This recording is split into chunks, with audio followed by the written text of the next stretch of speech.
Olá pessoas, quem fala aqui é Belmiro, bem-vindos e bem-vindas ao nosso podcast. Esse podcast da Estúdio Sala de Aula, gravado com o aplicativo Anchor, Anchor.fm. Então recomendo, se vocês quiserem acompanhar melhor nos podcasts, também produzir o seu próprio podcast, grave com o Anchor, em que você não tem que pagar nada e também não tem limite de armazenamento. Então, sem mais delongas, vamos então para o nosso episódio.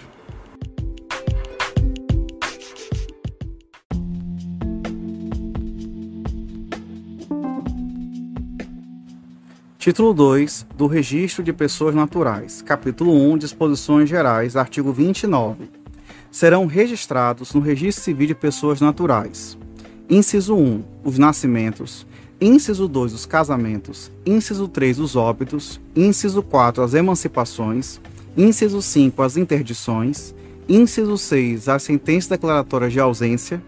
Inciso 7, as opções de nacionalidade. Inciso 8, as sentenças que deferirem a legitimação adotiva. Parágrafo 1º. Serão averbados. A linha A. As sentenças que decidirem a nulidade ou anulação do casamento, o desquite e o restabelecimento da sociedade conjugal. A linha B. As sentenças que julgarem ilegítimos os filhos concebidos na constância do casamento e as que declararem a filiação legítima. A linha C. Os casamentos de que resultar a legitimação de filhos havidos ou não concebidos anteriormente. A linha D. Os atos judiciais ou extrajudiciais de reconhecimento de filhos ilegítimos. A linha E, as escrituras de adoção e os atos que a dissolverem. A linha F, as alterações ou abreviaturas de nomes. Parágrafo 2º. É competente para a inscrição da opção de nacionalidade o cartório de residência do optante ou de seus pais, se for residente no estrangeiro, far-se-á no registro do Distrito Federal. Parágrafo 3º. Os ofícios do Registro Civil de Pessoas Naturais são considerados ofícios da cidadania e estão autorizados a prestar outros serviços remunerados na forma prevista em convênio, em credenciamento ou em matrícula com órgãos públicos e entidades interessadas.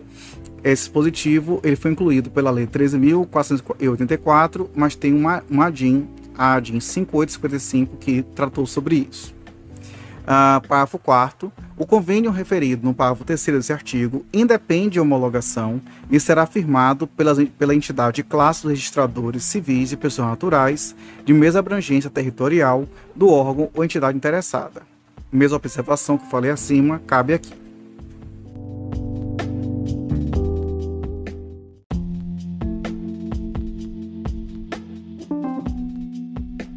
Artigo 30. Não serão cobrados emolumentos pelo registro civil de nascimento e pelo assento de óbito, bem como pela primeira certidão respectiva. Parágrafo 1º.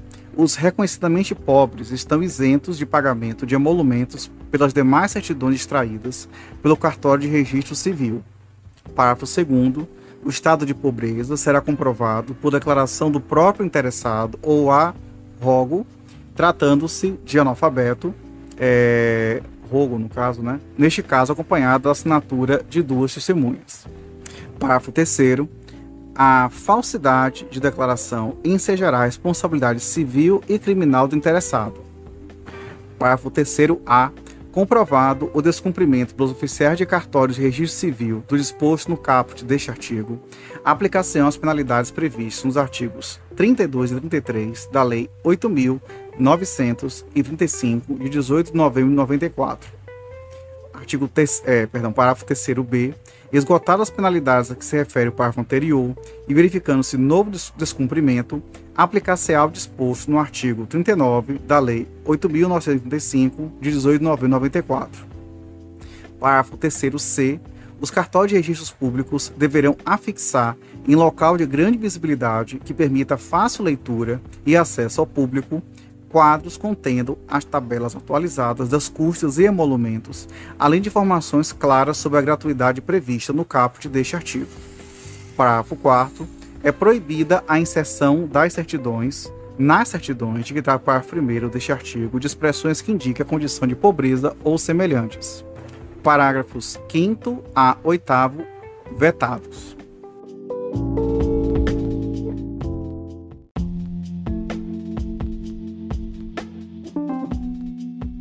Artigo 31. Os fatos concernentes ao registro civil de que se derem a bordo dos navios de guerra e mercantes, em viagem e no exército, em campanha, serão imediatamente registrados e comunicados em tempo oportuno por cópia autêntica aos respectivos ministérios, a fim de que, através do Ministério da Justiça, sejam ordenados os assentamentos, notas ou averbações dos livros competentes das circunscrições a que se referirem.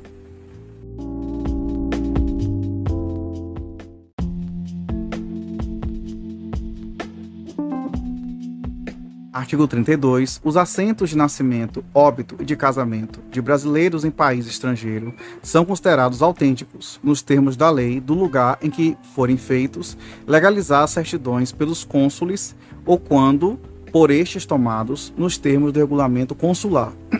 Parágrafo 1º.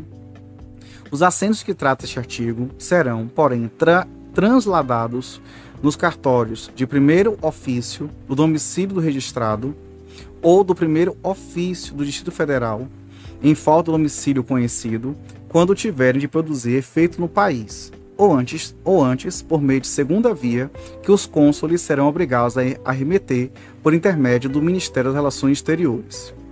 Parágrafo 2º. O filho de brasileiro ou brasileira nascido no estrangeiro e cujos pais não estejam ali a serviço do Brasil, desde que registrado em consulado brasileiro ou não registrado, venha residir no território nacional antes de atingir a maioridade, poderá requerer no juízo do seu domicílio que se registre no livro E do primeiro ofício do registro civil do termo de nascimento. Parágrafo 3º. No termo e das respectivas certidões de nascimento registrado na forma do parágrafo antecedente, constará que só valerão como prova de nacionalidade brasileira até 4 anos depois de atingida a maioridade. Parágrafo 4º.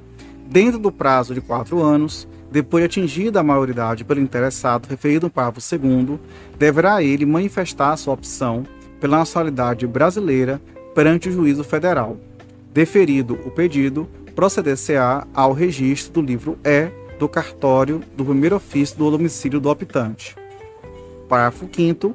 Não se verificando a hipótese prevista no parágrafo anterior, o oficial cancelará de ofício o registro provisório efetuado na forma do parágrafo 2º.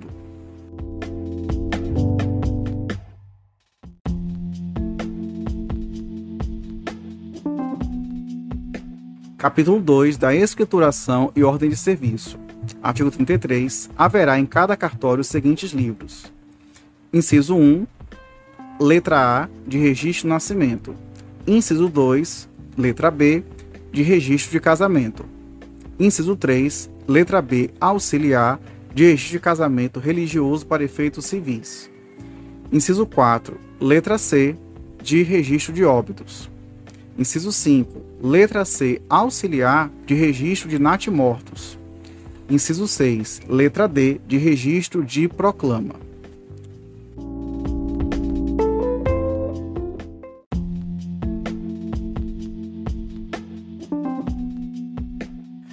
Artigo 34. O oficial juntará a cada um dos livros índice alfabético dos assentos lavrados pelos nomes das pessoas a que se referirem. Parágrafo único.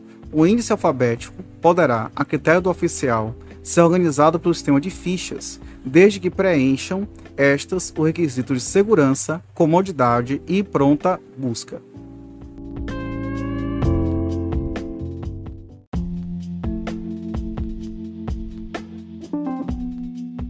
Artigo 35. A escrituração será feita seguidamente em ordem cronológica de declarações, sem abreviaturas nem algarismos. No fim de cada assento e antes da subscrição das assinaturas, serão ressalvadas as emendas, entrelinhas ou outras circunstâncias que puderem ocasionar dúvidas. Entre um assento e outro, será traçada uma linha de intervalo, tendo cada um o seu número de ordem.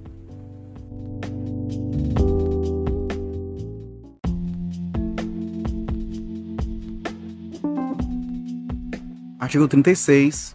Os livros de registro serão divididos em 3 partes, sendo na da esquerda lançado o número de ordem e na central o assento, ficando na da direita espaço para as notas, averbações e retificações.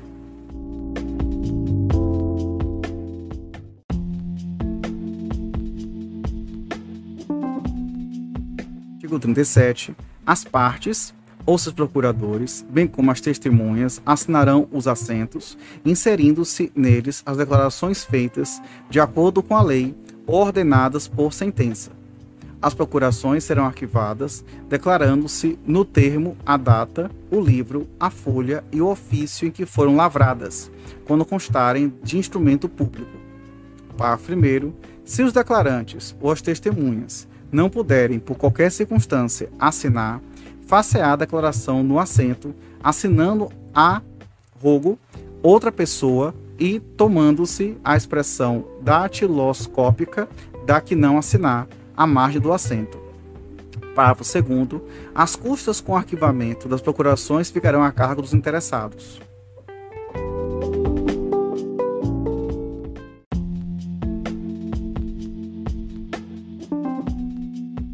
Artigo 38. Antes da assinatura dos assentos, serão estes lidos as partes e as testemunhas do que se fará menção.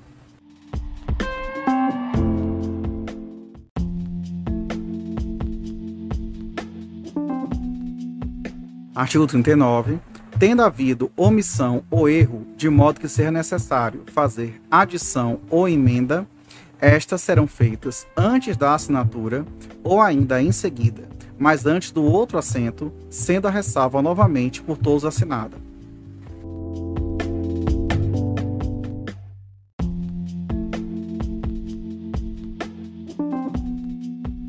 Artigo 40. Fora da retificação feita no ato, qualquer outra só poderá ser efetuada nos termos dos artigos 109 a 112 desta lei.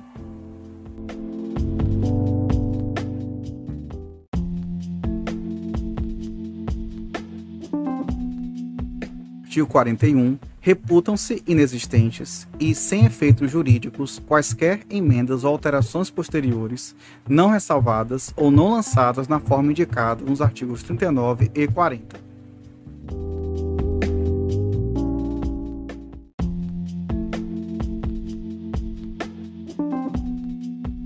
Artigo 42. A testemunha para os assentos do registro deve satisfazer as condições exigidas pela lei civil, sendo admitido o parente em qualquer grau do registrado. Parágrafo único. Quando a testemunha não for conhecida do oficial do registro, deverá apresentar documento hábil de sua identidade, do qual se fará no assento expressa menção.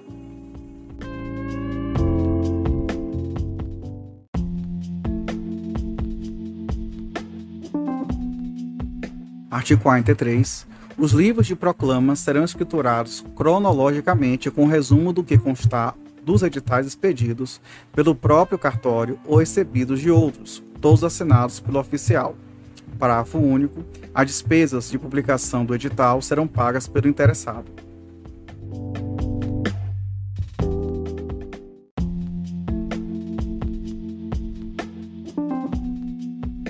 Artigo 44. O registro do edital de casamento conterá todas as indicações quanto à época de publicação e aos documentos apresentados, abrangendo também o edital remetido por outro oficial processante.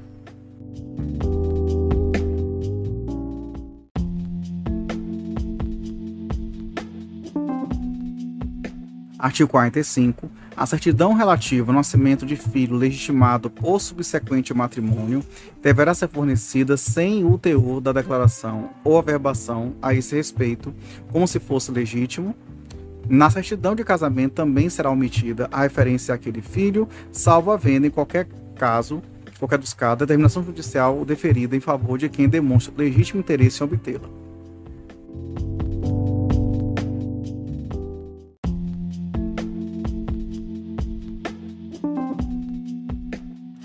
Capítulo 3 das penalidades. Artigo 46.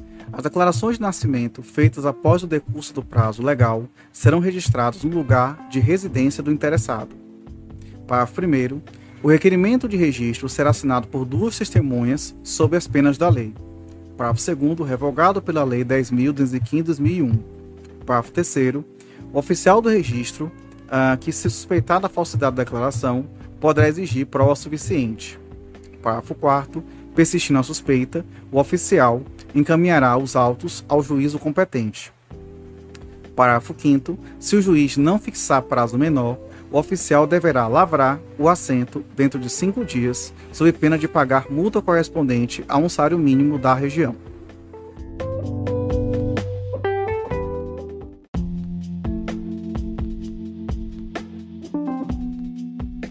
Artigo 47.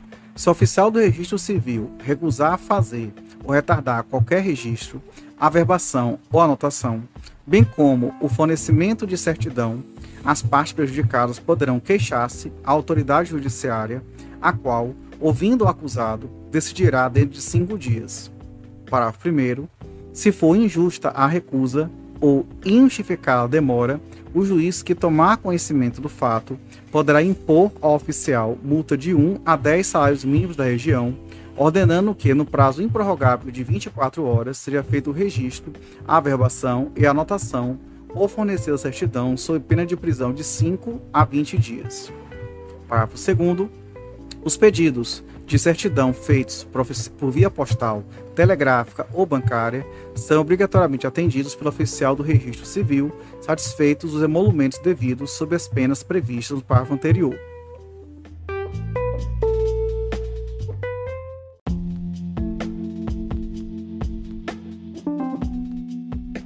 Artigo 48. Os juízes farão correição e fiscalização nos livros de registro conforme as normas de organização judiciária.